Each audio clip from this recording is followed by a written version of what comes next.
চাহিদা মতো ছেলে এবং মেয়ে সন্তান লাভের উপায়। গর্ভের সন্তানটি ছেলে হবে না মেয়ে হবে তা কি আসলে আমরা নিয়ন্ত্রণ করতে পারি?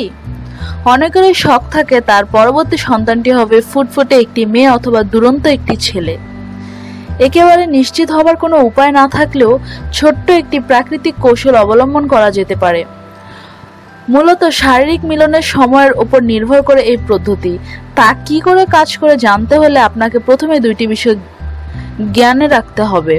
একটি হলো ওভিউলেশন বা ডিম্বপাত নামের প্রক্রিয়াটি কিভাবে কাজ করে, আরেকটি হলো স্পার্ম বা শুক্রাণু কিভাবে একে প্রভাবিত করে। প্রথমে দেখা যাক ওভিউলেশনের প্রক্রিয়াটি কিভাবে কাজ করে।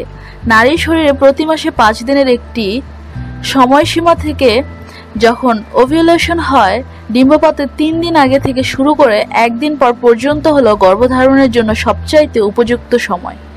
কারণ ডিম্ব কার্যকরী থাকে মাত্র 24 ঘন্টা, কিন্তু শুক্রাণু নারীর শরীরের 5 দিন পর্যন্ত কার্যকরী রাখতে পারে। এই সময়ের মাঝে গর্ভ ধারণ করা যাবে তা জানা গেল। এবার আসুন সন্তান ছেলে না মেয়ে হবে তা কিভাবে ঠিক করা যেতে পারে। জানতে হবে শুক্রাণুর প্রভাব।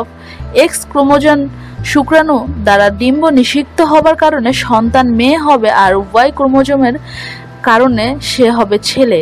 ওয়াই শুক্রাণু তুলনামূলকভাবে অনেক ছোট, কিন্তু তা আবার বেশ দ্রুতগামী। তারা খুব বেশিক্ষণ জীবিত থাকে না।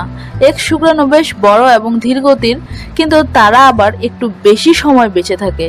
নিত্য নতুন তথ্য জানতে সাথেই থাকুন, সাবস্ক্রাইব করুন।